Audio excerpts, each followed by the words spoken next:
एक आदमी के दरवाजे पे उसकी मौत खड़ी थी। आदमी ने दरवाजा खोला तो मौत ने कहा, आज तुम्हारा आखिरी दिन है, मैं तुम्हें लेने आई हूँ। आदमी ने कहा, पर मैं तैयार नहीं हूँ। मौत ने कहा, पर मेरी लिस्ट में अगला नाम तुम्हारा ही है।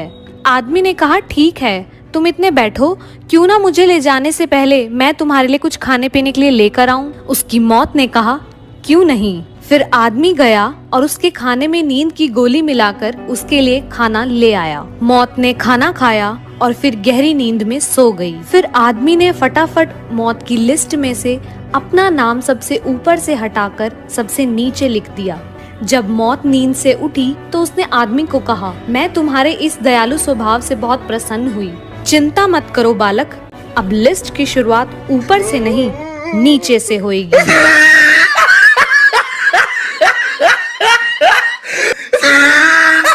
रात एक चोर एक घर में घुसा, दरवाजा खोला तो एक बूढ़ी औरत सो रही थी। खटपट की आवाज से उसकी आंखें खुल गईं। चोर घबरा गया, लेकिन बुढ़िया बोली, डरो मत बेटा, लगता है किसी मजबूरी के कारण तुम ऐसा काम कर रहे हो। कोई बात नहीं, अलमारी में एक तिजोरी है, उसमें का सारा पैसा और गहना तुम चुपचाप ले जाना, लेकिन पहले मेरे पास आकर बैठो। मैंने अभी अभी एक सपना देखा है, वह सुनकर जरा मुझे उसका मतलब तो बता दो। चोर बुढ़िया की बातों में आ गया और चुपचाप जाकर उसके पास बैठ गया। बुढ़िया ने कहा, बेटा, मैंने देखा कि मैं एक जंगल में खो गई हूँ। तभी एक कौवा मेरे पास आया और उसने 3 बार जोर जोर से बोला, पिंटू पिंटू पिंटू। बस फिर सपना खत्म हो गया और मेरी आंखें खुल गईं। जरा बताओ इसका क्या मतलब हुआ। चोर सोचने लगा। इतने में बुढ़िया का बेटा पिंटू अपना नाम जोर जोर से सुनकर उठ गया और अंदर आकर चोर को जमकर पीटा। बुढ़िया बोली, बस करो, अब मत मारो। चोर बोला, नहीं नहीं, मुझे और मारो, ताकि मुझे आगे से याद रहे कि मैं एक चोर हूँ, सपनों का मतलब बताने वाला। 3 बच्चे आपस में बात कर रहे थे।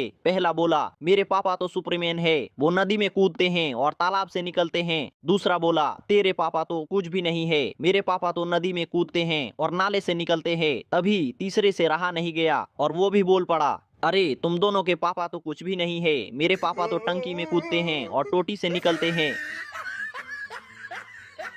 एक बार एक काली गैंग का काला खूंखार चोर दिन दहाड़े एक घर में चोरी करने के लिए घुस आया। देखा कि आसपास कोई नहीं है, बेड पे पड़े आईफोन 12 को उसने चुरा लिया। लेकिन भागते समय उसका पैर किसी चीज से वहाँ टकरा गया, जिससे मकान मालकिन को उसकी आहट आ गई और उतने में ही चोर छत के ऊपर जाकर छिप गया। मकान मालकिन को शंका हुई और आहट की ओर दौड़ी और कमरे में आकर देखा कि उसका आईफोन 12 गायब था और चोर को ढूंढने लगी, पर वो नहीं मिला। और उसने बड़ी चालाकी से एक तरीका आजमाया। वो बोली, और जिन्ने मेरा दिल लुटिया। और फिर चोर हाथ आ ही गया। चाहे कुछ भी हो जाए, इस गाने पे ओहो बोले बिना कोई भी नहीं रह सकता। दोस्तों, एक सेठ अपने दोस्त के घर गया। दोस्त के घर खाना बहुत स्वादिष्ट बना था, तो सेठ गले तक ठूस ठूस कर खा लिया। लेकिन जब वो अपने घर लौटा तो उसने देखा कि उसका नौकर खीर पका रहा था। अब सेठ को खीर की चिंता होने लगी। उसने सोचा, मेरे पेट में तो जगह बची नहीं है, अब कहीं खीर नौकर ना खा ले। इसलिए सेठ ने एक प्लान बनाया। सेठ नौकर से बोला, आज हम दोनों भूखे सोएंगे, सुबह हम में से वही व्यक्ति खीर खाएगा जिसने सबसे अच्छा सपना देखा होगा। नौकर और सेठ दोनों सो गए। सुबह उठकर सेठ ने नौकर से कहा, मेरे सपने में एक आदमी आया था, उसने मुझसे कहा कि खीर पर बस तुम्हारा हक है, सुबह उठकर तुम सारी खीर खा लेना। यह सुनकर नौकर हंसने लगा। नौकर को हंसता देख सेठ बोला, अरे तू हंस क्यों रहा है, इससे अच्छा सपना तेरे बाप को भी नहीं आ सकता। नौकर बोला, मालिक मेरा सपना तो सुनो। मेरे सपने में आप डंडा लेकर आए थे और आपने मुझसे कहा, जा खीर खा ले, नहीं तो सुबह खराब हो जाएगी। इसलिए मैंने तुरंत उठकर वह खीर खा ली और जो बची थी उसे कुत्ते को खिला दी।